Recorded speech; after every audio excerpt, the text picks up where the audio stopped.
You never see advertisements for apples and oranges or carrots and cucumbers. I was just going to tell you why milk is so bad. Now you see men with breasts. You say that having milk is not natural for us. What is wrong with having milk? Cow's milk doesn't contain the nutrients that humans require. Would you tell for a 1-year-old baby that consuming milk is bad? Absolutely. We cut down medicines. I have seen people come on 24 medicines and go out on 4 in 21 days. But do you think cancer can be reversed with eating right? Cancer can be cured by chemotherapy? No. Protein is the food for growth. Excess protein also causes cancer. It causes osteoporosis. But if we're consuming animal products, we have got more than 10 times the pesticide dosage. We need carbs. But today, people are eating wrong carbs. What are the right carbs to eat? If you have to tell somebody to throw 3 items from their kitchen right today, what could those 3 items be to get more healthy? All you need to do is go to Google and put in plant-based nutrition.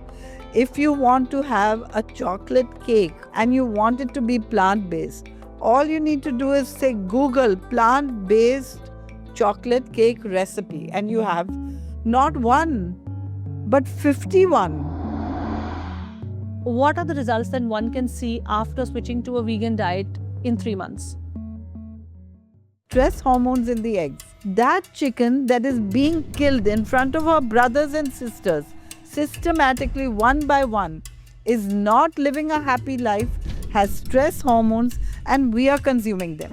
When we consume their adrenaline and their cortisol, we are borrowing emotions. Talk about the biggest misconception about healthy eating. What is that? That dairy is good for you. Tell me, what is the most dangerous food item that we're eating today and that we should immediately stop?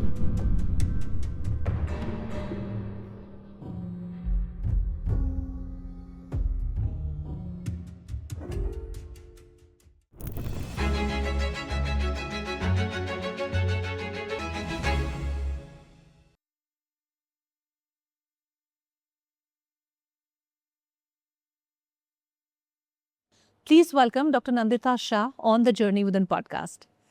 Thank you, Shobha. It is really a pleasure to be here with you. And I'm so inspired by everything that you do. Congratulations. It's so sweet of you, Dr. Shah. You're saying this, but I am actually incredibly inspired and also intrigued by the work that you do, because we have heard food as medicine since our childhood, gazillion times. But is that true? What is the truth behind that? Because you are somebody who has lived by that principle, who has cured people by that principle, by simply exploring the idea that food is the medicine, food can be the biggest medicine. And today I want to explore that with you in this episode. Now tell me, first thing, if somebody is ignoring what they're eating for 10 years, what is the health crisis that they're inviting for themselves? If we were living instinctively, we wouldn't have a health crisis. But today, we are eating according to our culture, our society, advertisements. And if, like most people, someone is doing this, then they are inviting disease. Because, I always say that if you want to know what to eat and what not to eat, make a list of everything that's advertised and don't eat that. Because nobody is going to spend money to make you eat something that's already in your instincts. Just give, like for an example, you never see advertisements for apples and oranges or carrots and cucumbers. But we do see advertisement for apple juice and Correct. cucumber shots and whatnot. Correct. But these are not the foods that we should be eating. Right? So we need to eat foods the way nature or God has given them to us. When we take apple juice, we have extracted something and thrown away something. And what we've thrown away is actually something really essential for our diet and gut. Fiber. Like, today we talk so much about the gut microbiome. And the gut microbiome feeds on fiber. So if you take apples, which is a good thing, the saying apple a day keeps the doctor away is actually true, I mean, in a figurative sense, it's actually true, then if you extract something, the sugar and the sweetness, and throw away the fiber, you're causing disease. And most people don't know this. Today, a lot of the food that we're eating every day is refined. Sugar, oil, white rice, white flour, juices, all of these are refined substances where we have taken away the fiber, and our gut microbiome, that means the good bacteria in our gut. The number of good bacteria in the gut should be 10 times more than all the cells in your body. Wow. And they feed on fiber. And if we eat foods that don't have any fiber, that means meat or any animal product, including dairy or refined plant products, then how do we feed the gut bacteria? So the gut bacteria control not just our digestion, they control our immunity, our emotions and moods, and many other things. And if we don't feed them properly, then we have all the problems we're facing today. Wow. They say 80% of your hormones are secreted in your gut. 80% of the happiness hormones, not all the hormones, but 80% of the happiness hormones. And today we have so many people suffering from depression and anxiety, and this can also be changed with right diet. But tell me one thing, Dr. Shah. When we eat something which is advertised, which is, let's say, unhealthy, it could be a pastry, it could be a pack of chips, it could be whatever, that sort of gives us happiness, right? Because they say that you're doing binge eating because you like to eat and all of that. So what is that food also not creating some sort of gratification within us that Correct. we are encouraged to eat that more? And how do we combat this? Because I'll tell you what, this is what I've recently heard from my doctor. So I was pregnant, I had my baby, and of course after pregnancy people go through a flux of emotions here and there, and I was going through that phase, and I asked my doctor, and of course I was not able to maintain my weight and things were happening. So I asked my doctor that what should I do, because I need to feel happy, and I feel happy when I eat. That's a problem with a lot of people. And she said, so what, eat, it's fine. I said, but I want to eat like a little more unhealthier stuff now. That is more accessible. I don't have the energy while breastfeeding to cook healthy stuff for myself. And she said, "Ah, it's okay, it's eat." So how does one, kind of work with Right. that mindset? Because that's a very, very generic mindset. I love this question, and sadly, most doctors don't know anything about nutrition because I'm a doctor too. Yeah. So we have been taught how to remove symptoms with medicines. That's all. So, I mean, if there are no symptoms, we don't have any work, right? That's what, that doctor told me, that if food is giving you happiness, eat, because staying happy is more important. But it's not true because, these are comfort foods that you're craving, right? Right. And these are also addictive. Sugar is addictive, fat is addictive, oil is addictive, even tea and coffee are addictive. We don't realize that most of us are walking around addicts. And if we start eating foods that nature designed for us, automatically we'll start loving them. And the best part of it is that you won't feel hungry or you won't desire food unless you really need nutrients. Right now, when our body is craving nutrients, we are getting wrong understanding and we eat foods that we are addicted to. Right? So body is giving a signal of hunger because it needs nutrients.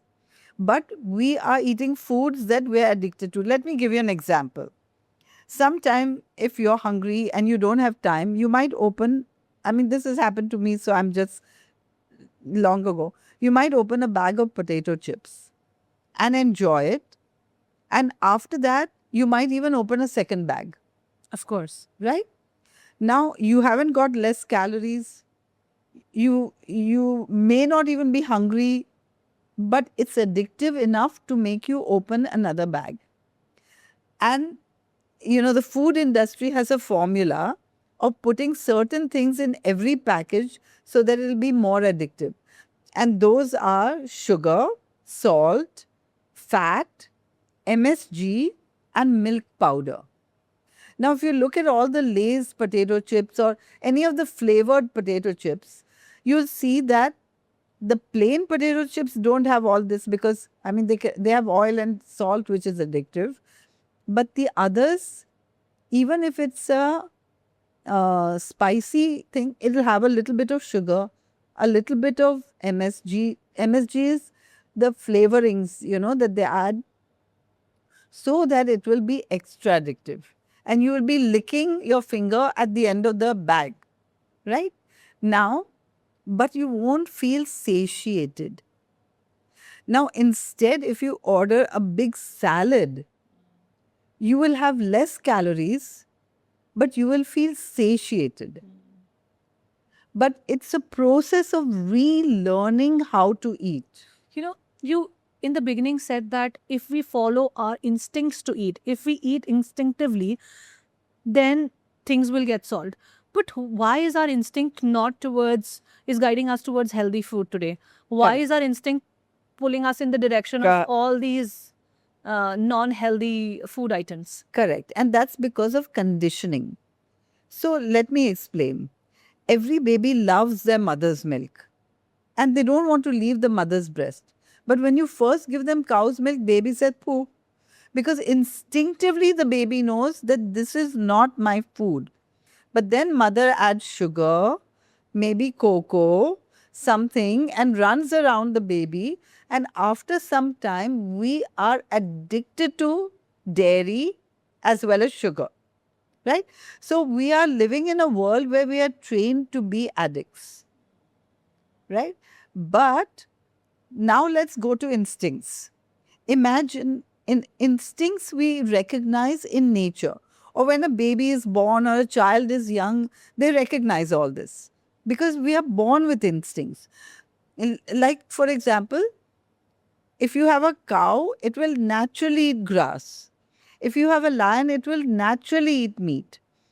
If a lion is sitting, or if a lioness is sitting with her cubs in grasslands, the cubs will not try to eat the grass. They will wait for the mother to bring them the prey, right? Because instinctively they already know what to eat. Now, the reason we don't know what to eat is because we've been brought up in concrete jungles. Imagine if you were to live in nature, or right now, if you were to go to a farm or an orchard and you see fruits and vegetables growing, what will you feel like doing? You feel like plucking them, eating. Correct. But if you see a chicken walk by, or a goat, or a cow, does your mouth water? Not really. No. If you see a cow's udders, do you feel like suckling? No. Right? So, can you see that some of the foods that we have been conditioned to eat are not foods that nature or God has designed for our species? Because a true omnivore or a true carnivore would see its prey and want to pounce on it, tear it apart, and eat it raw. The very fact that we are eating certain foods that need to be cooked before we eat them means those are not our foods in the first place. So what you're saying is that as human beings, we don't have an instinct to pounce upon an animal or have cow's milk. So that means that it is not in our design to eat these kind of foods. Exactly. And if we eat foods that are not designed for us, it's a little bit like putting diesel in a car which runs on petrol. That means it will not work. If we consume foods that are not suited for our species, we have to get sick. When we get sick, it can differ because our body has amazing resilience. We are born with much more than we need. We have 2 kidneys, we can do with one. We have 2 lungs, we can do with one. Our arteries, until they're 70% blocked, we don't have problems. That means we have more than double of everything. And yet people require a kidney transplant. And yet people require bypass surgery. That is shocking and shows the extent of our wrongdoing. Wow. I mean, when you put it like that, it puts a lot of things in perspective for what we eat. And in my mind, my whole menu of yesterday is going that what all was wrong. And I think most of it was wrong. And I think that is a problem with everyone. But you're attacking some beliefs that we have lived through our lives, right? One belief is cow's milk. You say that having milk is not natural for us. What is wrong with having milk? Right. So I grew up thinking milk is the best food. When my friends used to drink Coke, I would ask for a glass of milk. That much I thought that milk was the best food, and milk and cheese and buttermilk and curds were a part of my diet. At a time when milk was not easily available in India. Right? Because when I was young, milk was in a city like Mumbai, milk was obtained by ration booths. And we would get toned milk and whole milk. But every family could get 1 bottle of whole milk and couple of bottles of toned milk. It was something like that. I don't know the exact ratio, but mostly we could get toned milk. And toned milk was made from powder milk coming from abroad. That means the fat had been removed and made into butter or whatever somewhere else. And then the powder milk was being sent to India. That India didn't actually have a dairy industry when I was young.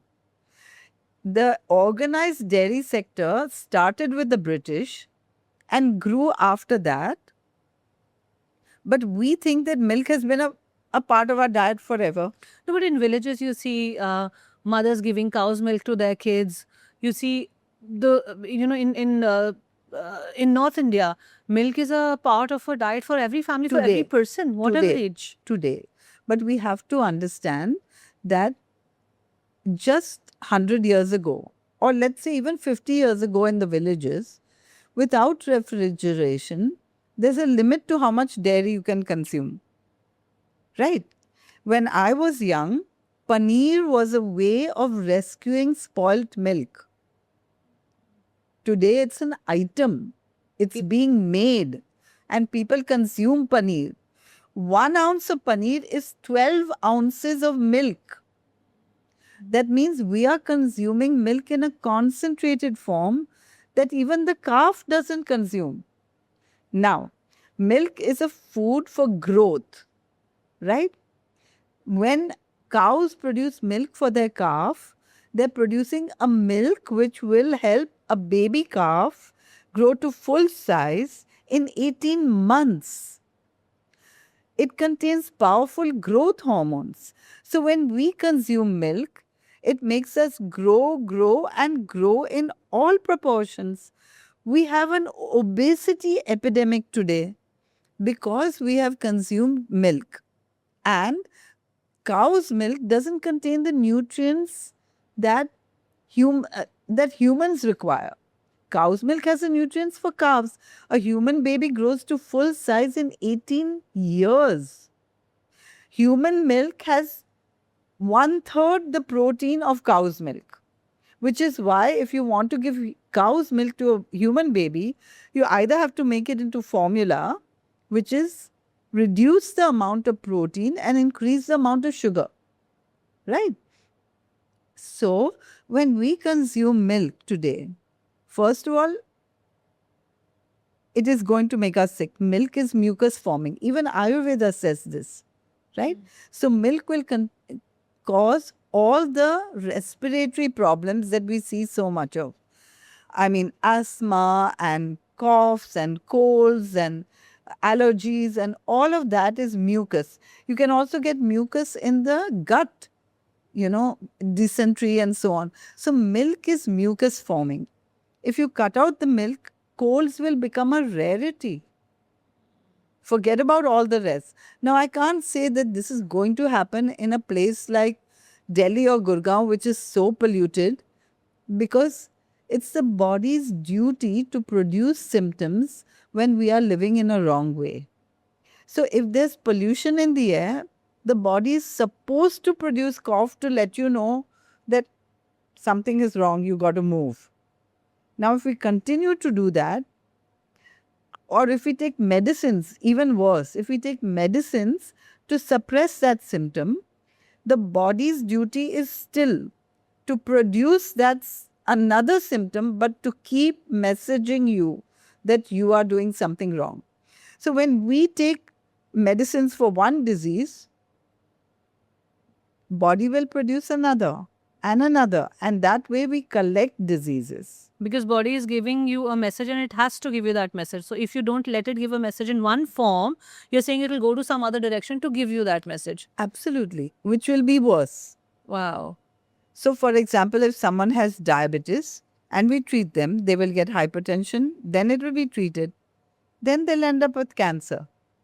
But if you could instead take the message of diabetes and reverse diabetes, then hypertension will not occur and cancer will not occur. But if everything has occurred, because we see that, like you said, all these diseases come with each other. Like you have one for a few years, then the next one comes, then next for a few months or years, and then the other one comes. Right. So if somebody is having a group of these diseases, how do they kind of go from there? Because you're so dependent on medicines. Like if I talk about my family members, I've seen diabetes, heart condition, angioplasty being done, then of course joint issues, this and that. So everything is there. So if you tell to such a person who is having 20 pills a day to manage all of this, you tell them that no, this can all be reversed by curing your diet. First, tell me, is that possible to reverse all this?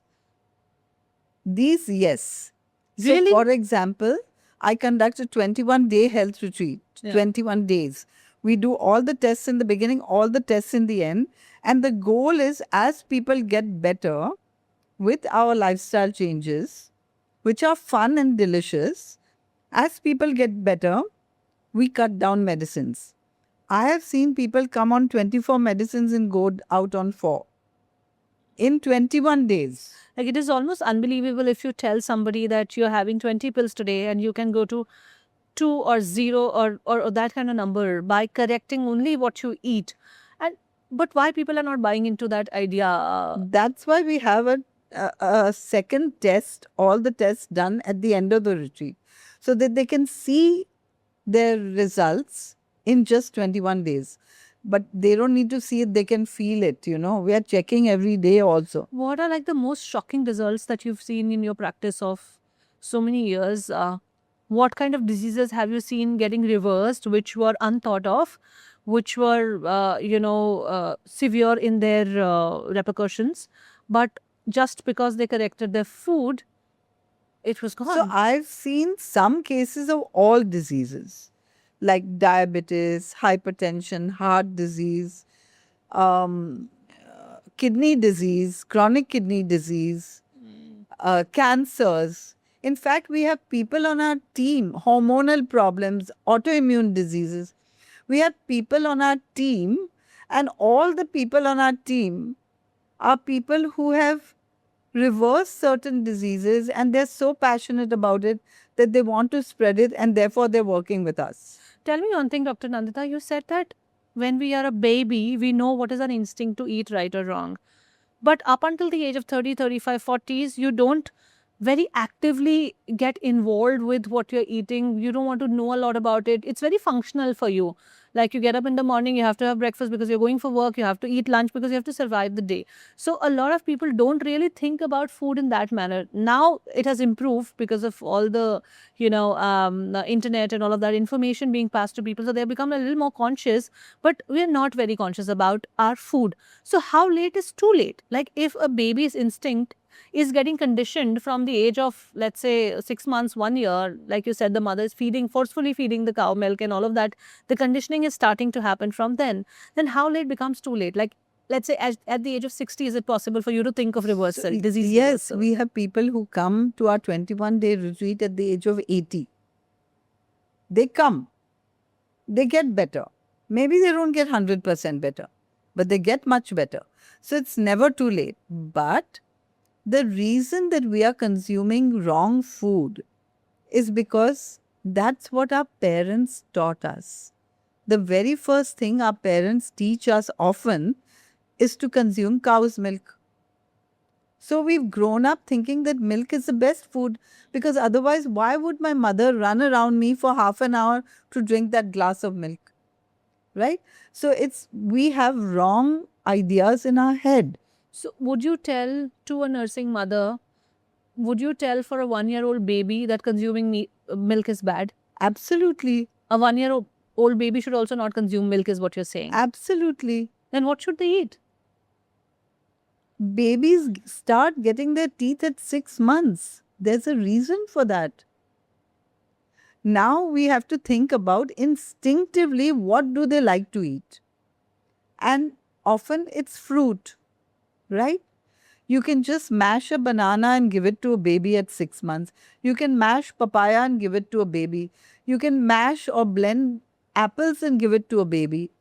Baby will enjoy it.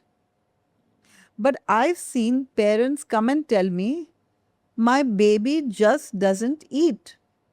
Now, when I see the child, it's running around and has more energy than anybody else in the room. But parents say, my child doesn't eat anything. You know why? Because the only thing the child is eating is fruit. They think that fruit is not food even. So when we have this amount of misconceptions, then we have all these problems. So basically, you asked me a question that why do people not change, right? It's because of our misconceptions and our wrong conditioning since childhood. I was conditioned wrong since childhood, right? So once we understand the logic behind eating the way nature and God designed us to eat, right? We are actually herbivores. Even if we are told we are omnivores, yes, any animal can eat anything. But it doesn't mean that thing is good for them. Just like you can put diesel in a petrol car, it doesn't mean it's good for the car, right? But once you start eating the right food, you reconnect to your instincts, then you don't even want to eat the wrong food anymore. You're very true about that, Dr. Nandita, because I've seen this that, good habits stack onto each other. So once you start eating healthy, then you're naturally not inclined to pick up that bag of chips and eat. This is what I've seen with my own experience. Like in my own experience, I've felt this, and I speak to a lot of people who are in the yoga community or who are into healthy living, because I'm into that community myself. So I see a lot of people who eat what nature has kind of instinctively designed for us. They're not even inclined towards trying the other food. So it is really the question of breaking through that initial phase of not liking what we should instinctively be more, we should instinctively adhere to, right? Now, that brings me to my next question. You've emphasized again and again that what we're eating is conditioned and it is wrong and all of that. So, if somebody is listening to this podcast today, what are the top 3 things that you want to tell them to correct in the food that they're eating? See, it depends on how badly they're eating, right? So, and also how sick they are. For example, if someone comes to me, because I do consultations, if someone comes to me who is really sick, I might ask them to change everything overnight because we can't wait. Say for a case of cancer, we can't wait. We have to work immediately because the cancer cells are fast growing cells. If we don't work fast, then we cannot reverse cancer. But do you think cancer can be reversed with eating right? See, Now, that's a bold claim to make. do you think cancer can be cured by chemotherapy? No. Chemotherapy can only kill fast growing cells. It kills cancer cells, it kills The good cells also. The good fast growing cells, the red blood cells, white blood cells, skin and hair cells, so on, right? Now, that's all it can do. If you don't remove the causes of cancer, cancer has to come back. And it does in most cases. But what are the causes of cancer? And can food really cure cancer? Can eating right cure cancer? I know that's a bold claim to make, but what are your thoughts there? I really want to know, because now people are getting cancer as good as at the age of, like, let's say 20s. Right. And the cancers of so many kinds now. Like, I Right. remember, So like, cancer has many causes. One is wrong food. One is chemicals. Chemicals are carcinogens, right? Other is right now the electromagnetic frequencies that we are being bombarded with mobile phones, mobile phone towers, 5G, even LED lights are electromagnetic frequencies. So we are being bombarded with that. Now our body can adapt, but not always as fast. And emotional triggers also, like anger and resentment can cause cancer. So when it comes to cancers, we actually have to look at, or when it comes to any disease, we have to understand what is that the cause of this disease in this individual.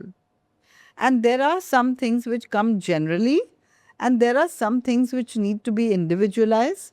So we need to always, if you want to cure a person, you always have to understand the cause of it and remove that. We have someone on our team. Her name is Jayashree Kannan, and she's a counselor.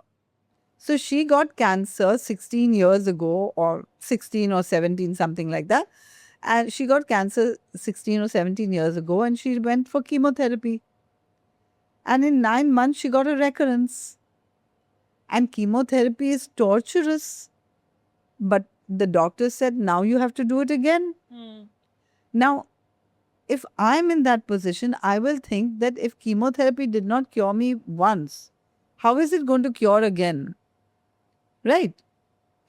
But anyhow, she went in for that, but at least she was aware that I can't continue the same lifestyle, otherwise, I cannot get well.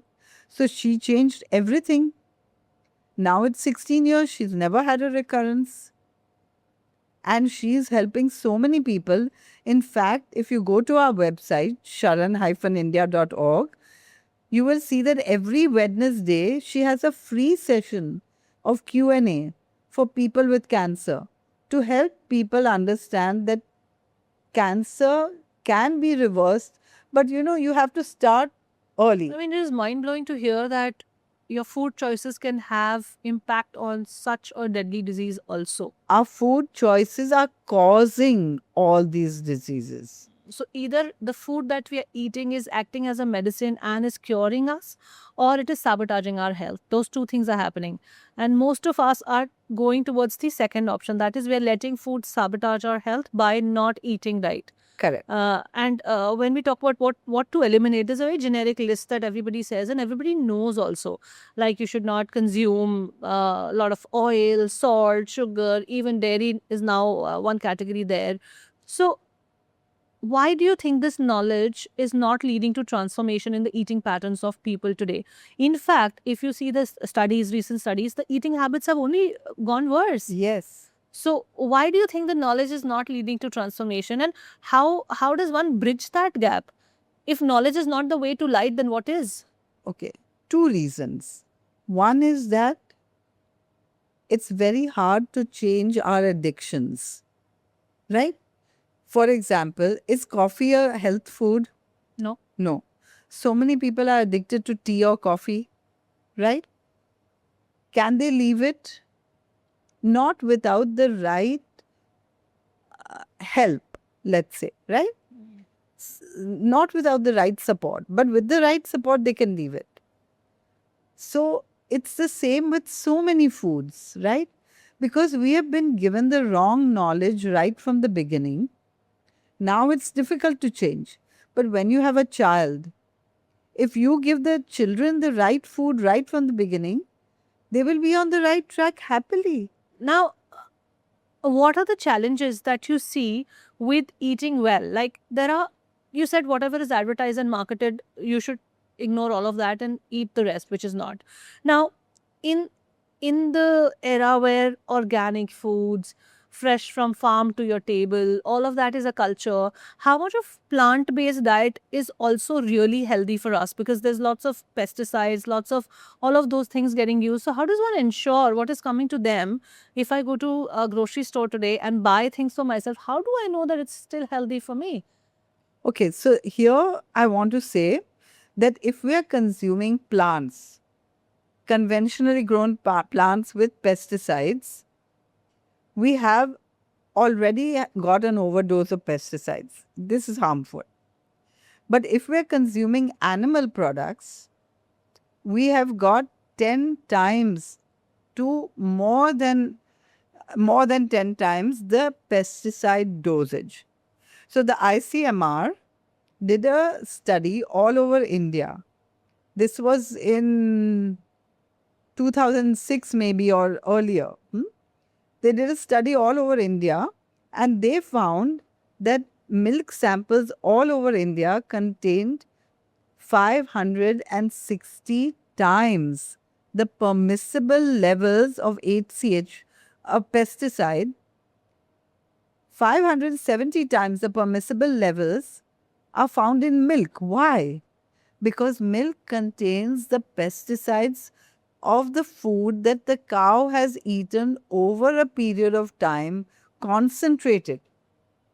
So when we consume animal products, we are already consuming way more pesticides, even if no one is going and spraying the cow with pesticide. Right? So the way to consume less chemicals is to consume only plants. The way to consume still less chemicals is to consume only whole plants. Because if you can eat 2 oranges or have a glass of orange juice made of 6 oranges, the glass of orange juice has more pesticides. So only whole plants, right? And the very best would be to consume organic, which luckily today there are so many farmers who are growing organic because they've understood that pesticides not only kill humans, they don't care about humans so much, but the pesticides kill the land. The soil, the fertility of the soil. Yes. So basically, we need to make sure that everything is plant-based, whole, and organic. Tell me one thing, Dr. Nandita. There's so much of talk about protein these days.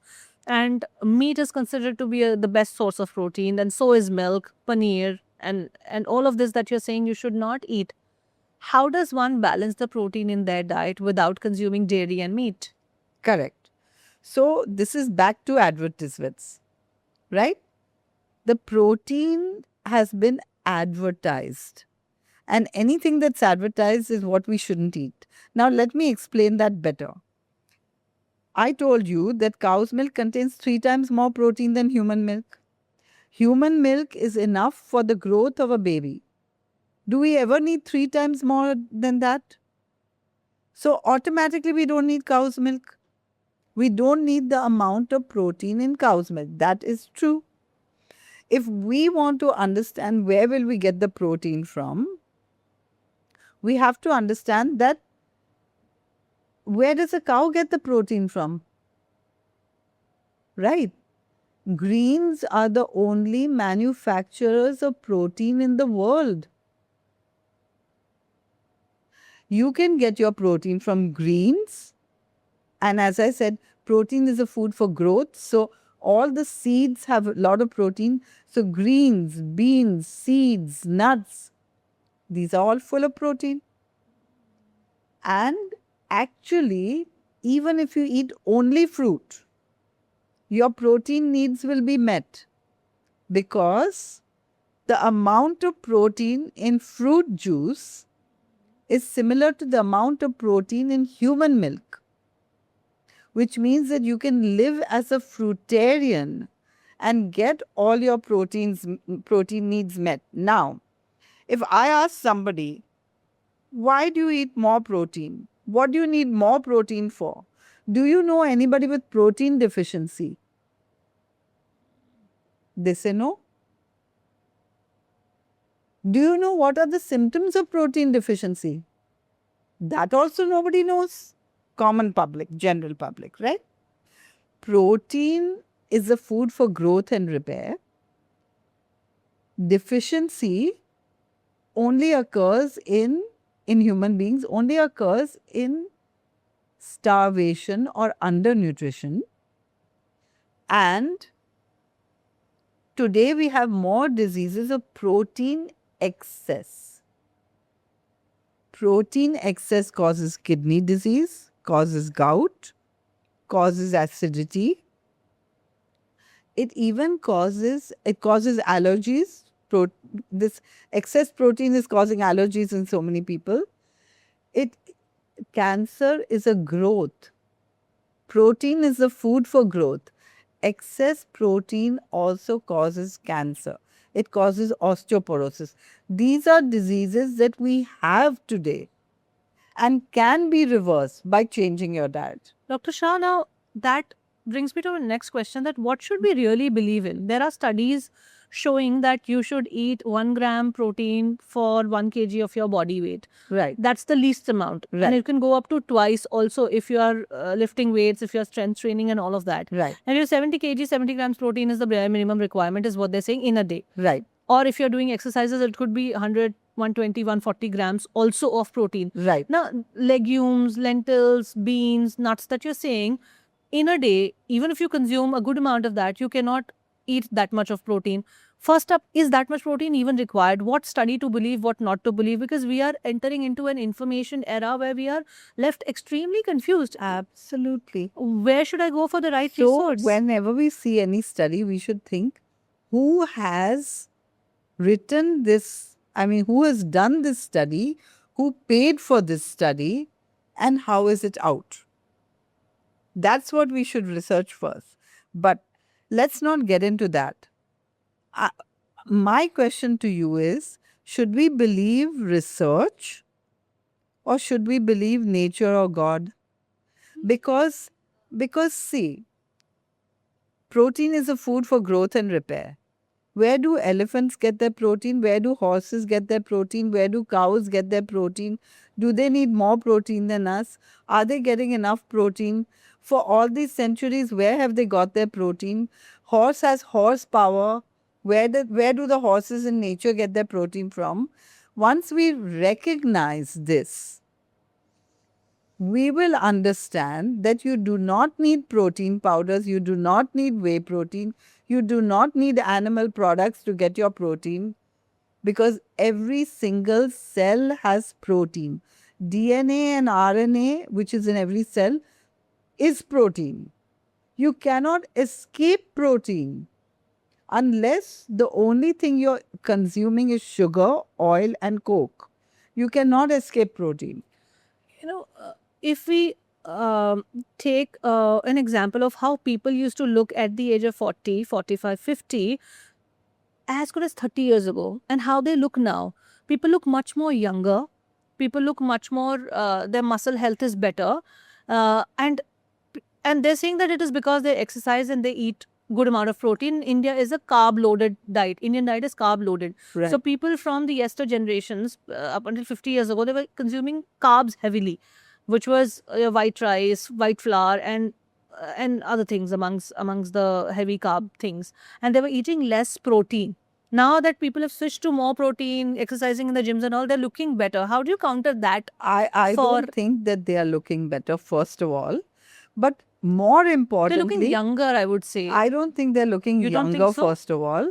But I think that they have less energy than their counterparts in the past. I mean, not think. I'm seeing that they have less energy, right? You know, protein is the food for growth. Carbs are the food for energy. We need carbs. But today, people are eating wrong carbs. We're eating white rice, white flour, things like this, right? What are the right sugar, carbs to sugar, eat? whole carbs, whole. Explain more. Fruit is a carb. Vegetables are carbs, potatoes are carbs, carrots are carbs, whole grains are carbs. We need to have whole foods. That means whole foods means nothing bad is put in and nothing good is taken out. Right? If you have peanuts, it's a whole food. If you have peanut butter, it can be a whole food if there's no sugar and oil in it. It's just ground peanuts. But if you have peanut oil, it is not a whole food, right? So we need to have foods in the form that nature or God designed us to have, and not foods in a form that are manufactured by human beings. You need to ask the question, was it made by a plant or manufactured in a plant? And you need to eat foods that nature or God designed. Dr. Chat, you've been a practicing doctor for Right. so many years now. Now, people are into a fast paced lifestyle today, partly because of the design of the life, how it is, and partly because of the choices that they make. Right. Now, most of us have, big careers, offices to go to, colleges to go to, study, exam, etc., etc. So, in that whole thing, one does not have the time to cook proper meals for themselves. So, people do resort to what is available in the market. So, if one has to consume, what are the better options to consume from what's available in a packet? Because from what you're saying, I'm understanding there's nothing that comes out of a packet is something that should be consumed. But if I have to put that into perspective, in a practical perspective, for people who are living this fast-paced lifestyle today, we can argue that by its nature, this lifestyle is wrong and all of that. But there's also a fact that it is reality of today. Right. Like you have come here today early morning to shoot, and you have lunch place to go to. In between, you'll get time to eat or not eat. So people will pick up a protein bar or a snack or something. What is the suggestion to I them? won't do that. So, I think it's very easy to have the right food, but we just have to plan and we have to be aware. And if I was stuck on the road, I would just buy a bunch of fruit and maybe some vegetables, wash them and eat them if I was stuck. But I'm never stuck like that, right? So there are always things that you can pick and choose. For example, I start my day with a green smoothie. It means putting some fruit and green leaves in a blender, turning it on and having it. What is that green smoothie? Give us the recipe also. The recipe's on our website. Okay. But I can tell you, it's a handful of green leaves in the blender. Then mine has frozen bananas. I would put 2 big bananas in a blender. Every morning you have 2 big bananas. Yeah, and fruit, and some other fruit, like it could be passion fruit or papaya or anything else, and some water, and blend it into a thick shake like a McDonald's shake. It's very delicious. I use frozen bananas so that it's even more like I always have it in my freezer. It takes me 5 minutes to make and it will keep me full That's your way breakfast. beyond lunch Wow, that's your breakfast every day. every day. And what are the greens that you put in?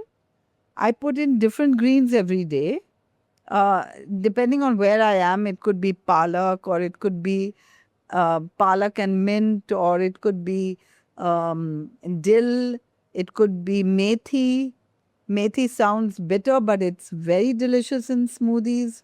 It could be beetle leaves, it could be basil leaves, it could be any greens which you have, right? It literally takes 5 minutes to make once you're in the rhythm of it. People talk about not eating bananas because they make you fat, and you're saying you eat 2 bananas every single day. Big bananas. Because bananas are carbohydrates, whole carbohydrates. Now, when you eat something whole, the fiber holds onto the sugar and there's very little fat in bananas, as opposed to what people eat, which already has fat in it. If you go out and buy a snack, it has fat in it. So what you're saying is that these are all mere excuses that you don't have time, your life is too fast. You're saying it's all about making better choices. Is that what you're saying? I would say so. I think even if you go out, like I'm in Delhi now, and I'm sure that when I have to go to a restaurant, I'll be picking the right restaurant I already know the ones. And choosing the right food there. So I really hope that this conversation is inspiring people to make better choices with their foods, because like we are discussing that food can be food is the primary reason of you getting diseases, right? So if you have to alarm someone who's listening to this podcast, alarm them about their So food, you know about what? the choices they're making. I'm not saying that this has to be done overnight. I think the first step is knowledge. That why do we need a whole plant-based organic lifestyle, right? Number two, put it into place as much as you can. And if you're craving something, then have it and notice how your body feels after it. When you crave it again, bring up that memory and see whether you really want to. You know, we have fast paced lives which require a lot of energy, and then people are consuming coffee and Red Bull for energy. That does not give you better energy the next day. So then we are always living on borrowed energy, borrowing from ourselves only, borrowed energy, or we're having sugar for energy, we're having more calories, we're putting on weight without realizing. Because if you're consuming something which is full of fiber, you have more nutrition, your body needs nutrition, you're consuming less food, less calories. I mean, just imagine if you have ever consumed brown rice, you know that if you consume brown rice, you consume less than half of what you would consume if you're consuming white rice. So automatically you got less than half the calories, but you're full longer because the nutrients are more. So it's a different way of understanding and learning, which is what I teach. Dr. Shah, tell me one thing. If you have to tell somebody to throw 3 items from their kitchen right today, what would those 3 items be to get more healthy? I would say that they should be sugar, oil, and animal products. But I can't say that because they don't know how to eat without sugar and oil. They don't know how to cook without oil.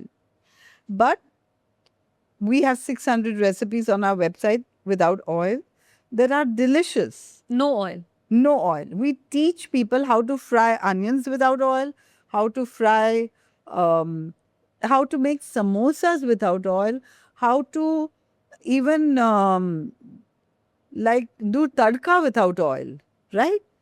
We teach people how to make desserts without sugar, not by using some chemical, but by using dates or raisins for the sweetness. And actually, when you use high quality ingredients, the food tastes better. Like we replace oil with grated coconut or roasted crushed peanuts or roasted crushed sesame. It anyway tastes better. So, but it's a change in the techniques of cooking. So, for example, right now I'm here in Delhi because this evening I have a seminar, 10 Steps to a Life Without Medicine. Then tomorrow I have Reversing Diabetes and Hypertension. Then my colleague is here, she's doing a cooking class tomorrow evening, which will teach how techniques of cooking without oil and without dairy that can be applied everywhere. Like, for example, yesterday I came from Chennai here on Air India. I had ordered a vegan meal.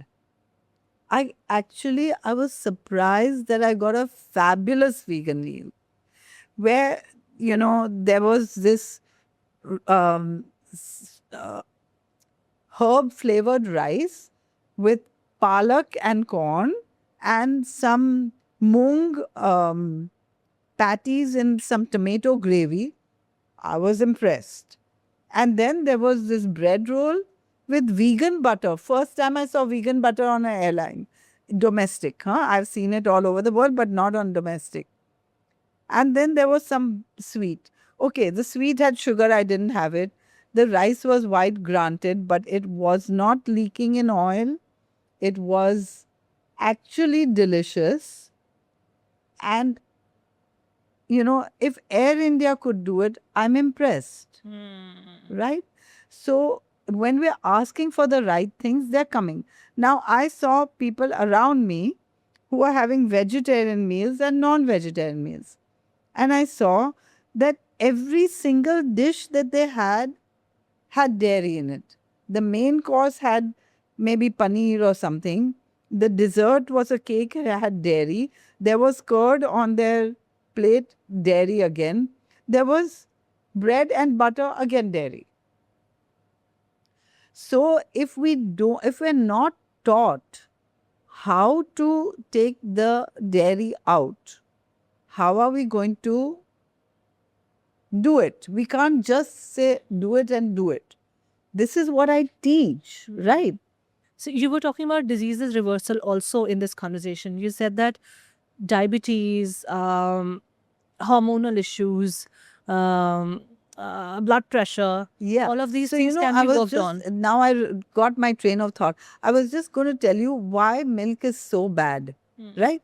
Today we have so many hormonal problems. Diabetes is a hormonal problem, hypothyroidism, PCOD, premature puberty, prostate enlargement, breast cancer, prostate cancer, ovarian cancer, gynecomastia. Now you see men with breasts. That's shocking, right? Infertility. India was a country of overfertility. Now we have infertility everywhere. So why are we having this? Because all our hormones should be in balance, but they're out of balance. Why are they out of balance? Because we're consuming animal products which contain hormones of the animals that are the same as our hormones. Even if the animal is not injected with hormones, we're consuming hormones. While I'm listening to you, and it is very inspiring, and I know it comes from decades of work that you have put in so passionately, and all of that.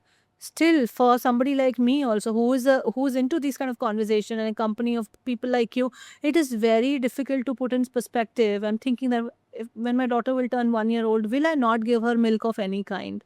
It is so difficult. We are so heavily conditioned. I'm like, what if she's 10 years of age, and she's not as strong as others, and everything, how, and people will tell me that you've not given her milk, that's why. So will I be able to live with that? All of these things are coming to my mind, that how do I deal with this conditioning? Correct. And I just want to say that what I've been doing, I might have been the pioneer in India doing this.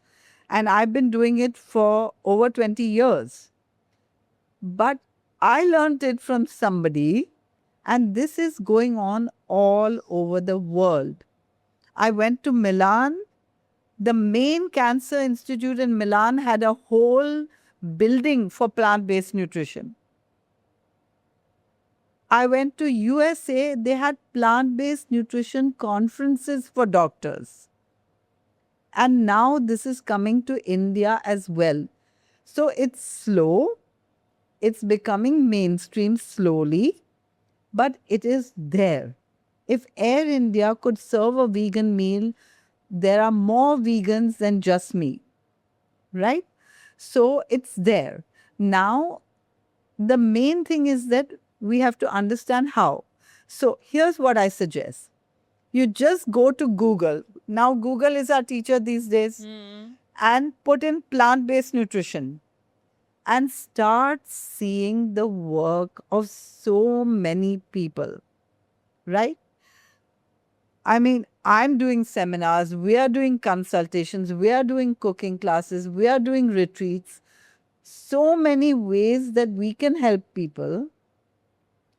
But even if you don't come to us, I mean, Google is there, right?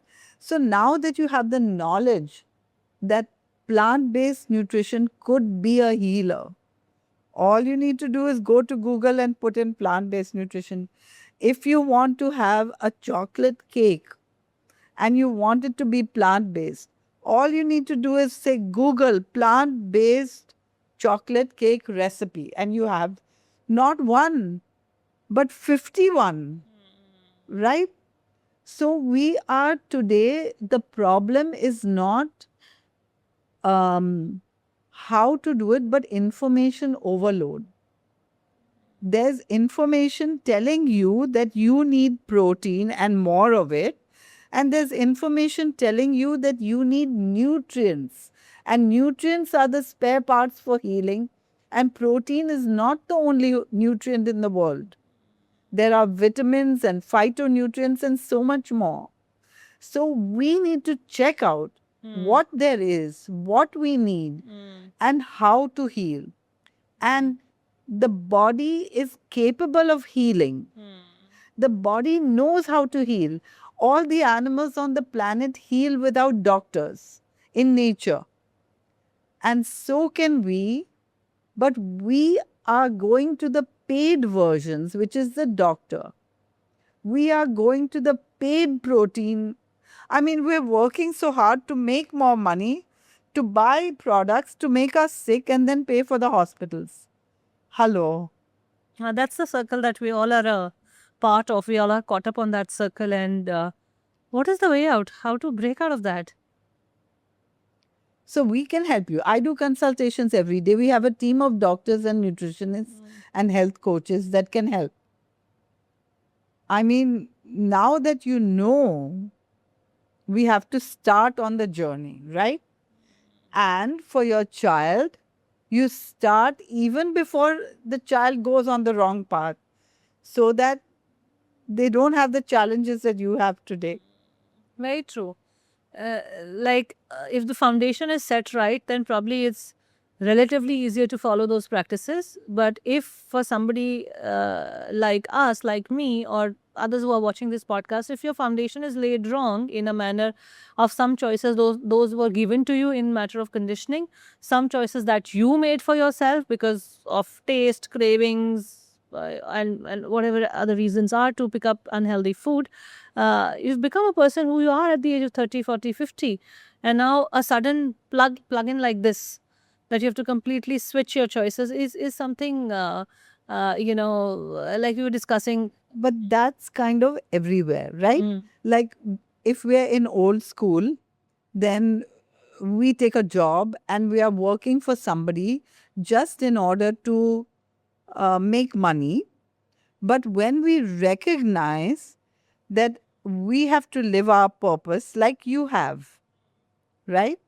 Once we recognize that we have to live our purpose, we might have to throw out what we were doing. I had to, because I was a doctor. We might have to throw out what we're doing to do something different. And to do something different requires a new education, right? You have to educate yourself, even if you don't go to school for it. If you want to learn how to cook Italian food, but you only know how to cook Indian food, you may take a week to learn. If you want to learn how to cook without oil, you may take a week to learn the techniques of cooking without oil, but you'll get there. Wow, I love the thing that you said about that you have to throw away the life that you lived before if you're ready for a transformation and live a completely new life, and in the process educate yourself to live that life. That's very valid. Anybody who wants to go for something big in their life, it could be a reason to better your health or to reverse a disease or to just transform yourself, feel better level of energies, etc. Whatever your reason is, but it will need for you to throw away the choices that you were making before. That's a very what I should say, firm point that everybody should take into notice, because your life cannot be the same if you want to have different results. Correct. It needs to change, and in the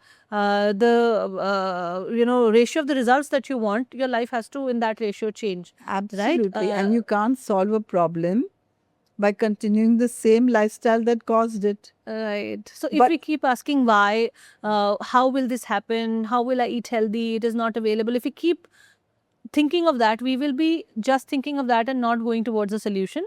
So one thing we have to very clearly understand today is that we have to stop thinking all this and we have to start believing that there is a way out. Absolutely. And it is going to be uncomfortable for the initial phases. Now tell me, what are the results that one can see after switching to a vegan diet in 3 months? So it depends on what are the problems you have, right? But first of all, most people will lose weight. Most people will detox. Most people will be able to let go of certain medicines that they're on if they are on medicines.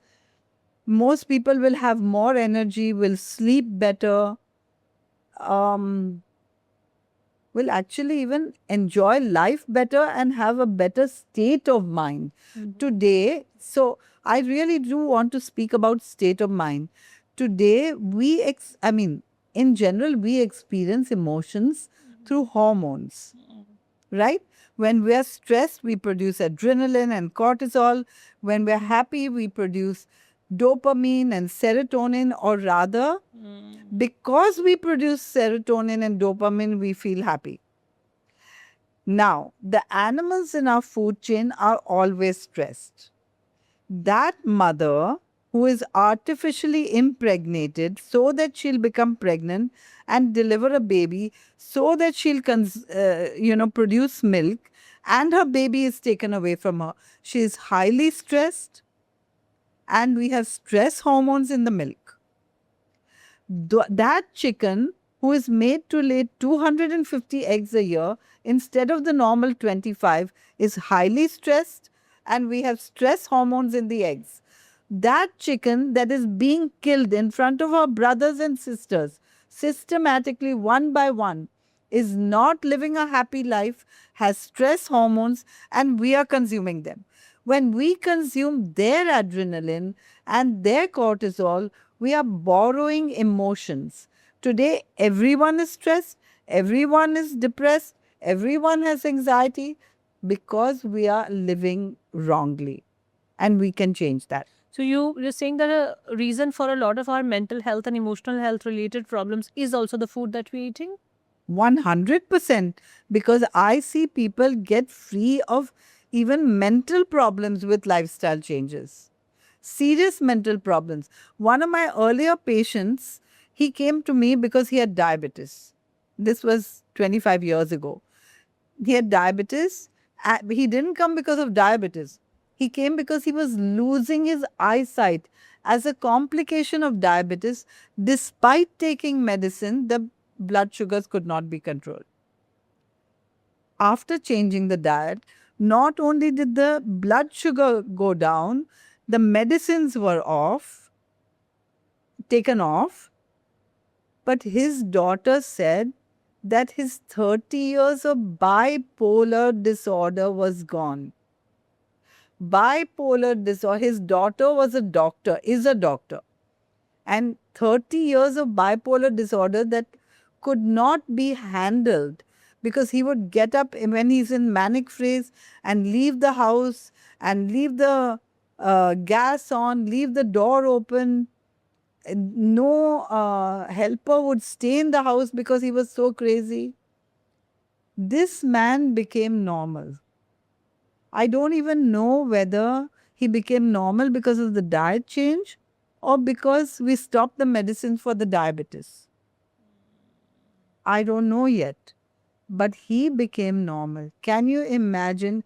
I mean, I've had patients my patients blew my mind. I didn't know that these diseases could be reversed. They showed me. Wow. So the common issues, what we were talking about earlier, thyroid, diabetes, hormonal issues, PCOS, PCOD, all of this can be managed and reversed with food. I have had a patient who came to me because she wanted to lose weight. She had been married for 17 years and couldn't conceive. But she decided, I don't want to go to fertility clinics and all. God doesn't want to, I'm not doing anything. But when she went on her diet, in 1 year she conceived after 17 years. I mean, now it's many years. She has a baby. I mean, a grown-up child now. But does changing food really explain all this to you? Like you've been a doctor also. You are a doctor rather. Absolutely. I mean, if you stop imbalancing your whole hormone system, automatically. So I explain the reasons when I train doctors Like what and I'm trying to ask nutritionists. is that is it like a chance counter that it has happened? Oh, absolutely not. We are helping thousands and thousands of patients get well. Wow. There are patients who tell me they don't come to me for this. They come for something else. They tell me I wasn't able to conceive, I conceived. I mean, Hypothyroidism can go away.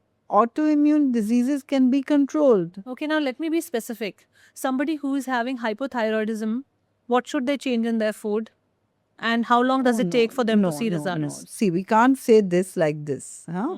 First, you do if you want to do it on your own, we have to start by doing the natural things first. What is natural? Eat the food that's natural to us. Good exercise, rest at the right time. That means at night. Uh, drink plenty of water, get fresh air, sunshine, etc. Right?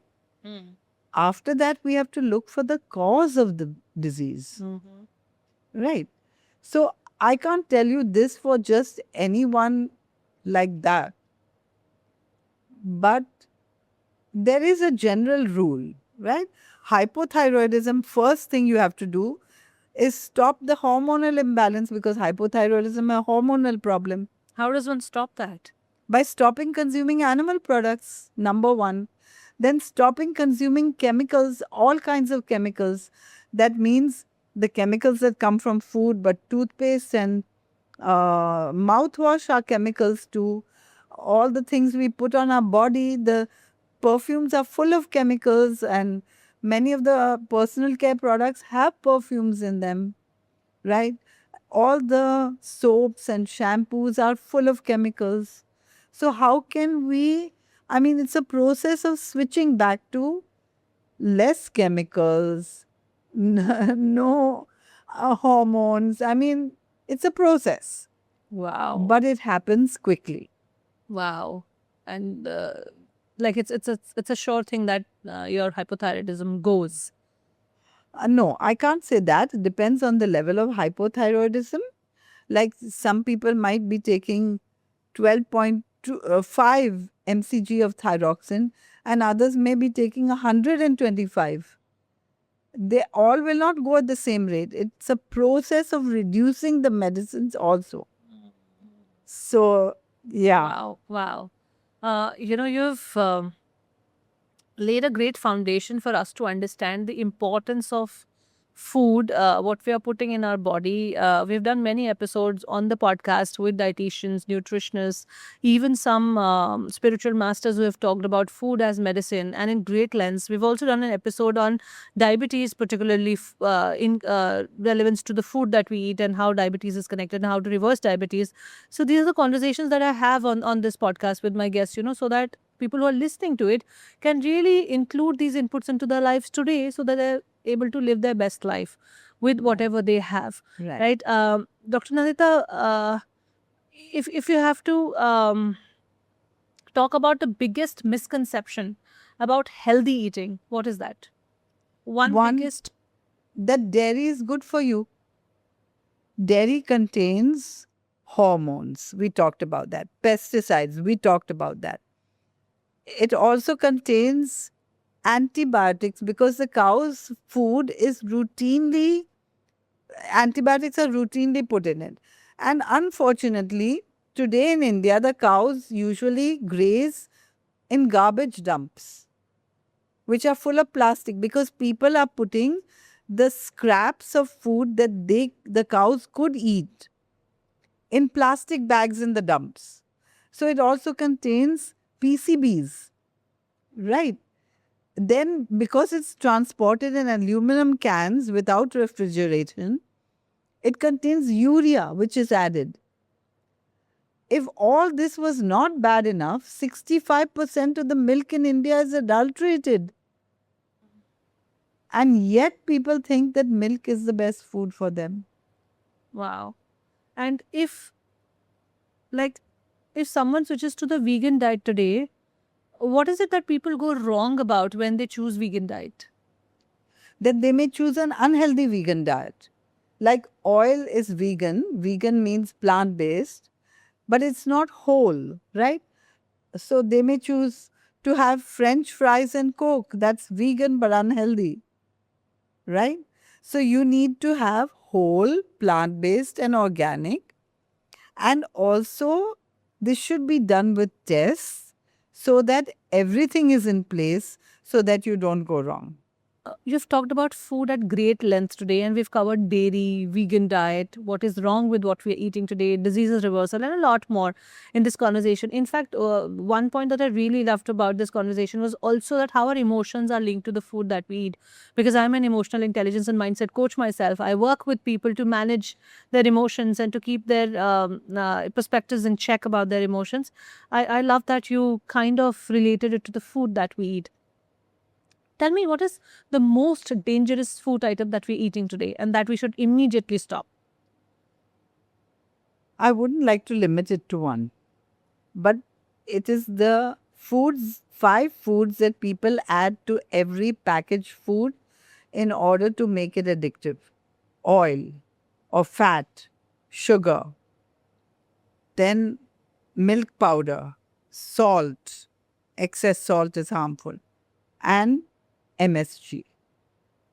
So these things we should eliminate. Dr. Nandita, I have learned a great deal from you in this conversation, and I'm sure the audiences have too. Now, to bring this conversation to a closure, one question that I ask all of my guests is their definition of success. So, standing today at where you stand in your life, making different choices for yourself and now curing people, what do you think is the definition of success in general and nutrition wise? Okay. So I think that, without health, there is no success. Because if you're not healthy, you can have all the money in the world and all the success in the world, but, just the hospital will bring you down, right? If you don't know about health. So, uh, being healthy is part of it to me, right? But the other part is uh, understanding your spiritual purpose, not landing in the rat race and just going on, but understanding the spiritual purpose, because that brings you happiness, right? So, if what's the point of having a successful life if you're not happy? Because there are very rich people and very successful people who commit suicide. It happens in the world, right? So, at least living a life that is meaningful. People would uncomplicate their lives if they understand the simple idea that success does not equal to happiness. Happiness is a different thing and success is a different thing. They both are not interrelated in the manner that there are overlaps between the two for sure, but they are not correlated the Right. way we understand them to be, the way our education system, our family backgrounds, our conditioning happens. Right. If you're successful, you'll be happy. But if we could just understand that this equation is not true, Right. and with its own overlaps, yes, there are, but it's not fully true, we will uncomplicate our lives so much and we will start going towards the things that will make us happy. Right. And the truth is the same everywhere. For example, you said that you're into yoga. Yoga, if you read the niyams and all that of yoga, it's the same as what I'm speaking. If you read Deepak Chopra's book Quantum Healing, it's the same as what I'm speaking, though it's a book on Ayurveda.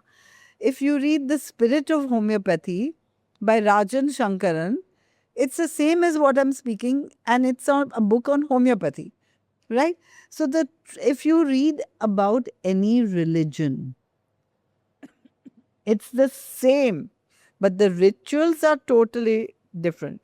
So the rituals are man-made, but the philosophy is the same. The yoga philosophy is the same.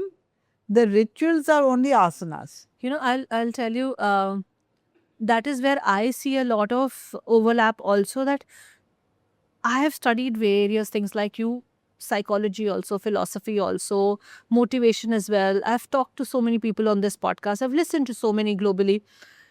What I feel that even the practices at the very bottom level, the foundation level, are the same.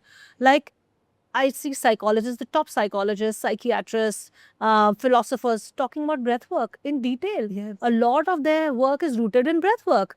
Yoga is about breath work, healing practices, a lot of Yes, healers, which are yes. different kinds of NLP, Reiki, this and that, food medicine. everybody talks about breath work. So And the breath foundation work also should is not even have to be taught to us. We should have known it by when we're born. instinctively, like what we Yes. started this episode with, instincts. So these are the instincts that we're born with. Somewhere along the way, we are getting messed up partly because of the world that it has become today, and partly because of the choices that we are making. So there are two parts to the problem. One is, what are the cards that we're dealt with? That is, your life, your family that Yes, you're born yes, in, yes. the career that you are in, the kind of people that you hang with. And the second is, what are the choices that you're making? So one needs to Yes, attack the problem yes, from both yes, sides, is yes, what I'm getting out of this yes, conversation. yes. That don't feel a victim of your situation, that I was born in a family where eating habits were such, so I cannot change. That is also not true. And don't be a victim of your choices also that you're making, that, Yeah. because I have a very fast-paced life, so these are the choices that I make, or because I want to build a body, so this is the food that I want to eat, and all of that. So just become aware that you have to go to right resources, grab the right knowledge, because the ultimate aim of the life for you should be to be healthy, right? And to chase health, then there are multiple pointers that we've given in this conversation where they can kind of approach it. Thank you, Dr. Shah, for joining over. It was such a pleasure talking to you. Thank you. Likewise. Thank you, Shobha. It was really a pleasure to talk to you. And now to our viewers, I'm sure you've gained a lot from this conversation. Dr. Nandita Shah brings in over 2 decades of experience, and that is apart from her journey as a medical doctor. So she brings really a gamut of experience for us to just educate about what we are eating and what is going wrong with that, and why we are inviting diseases because of these choices that we are making morning, day, and night. So I really hope that you'll be able to course correct. You'll be at least be able to take those small steps and get initiated into the process of transforming your food habits. If this conversation has inspired you, please share it with people who you think need help. People who are struggling with weight, who are struggling with hormonal issues, people who are having conditions like diabetes and heart health. We have not talked about them in very great length, but we could, I hope, bring Dr. Shah back to talk about just those specific topics. So do share it with people so that it inspires them to take that first step into the change. And also subscribe to the channel, like, comment, and share, because that's how the algorithms work. The more you engage with good content, the more it spreads. Thank you for joining me for this episode. I'll see you in the next one. Namaste.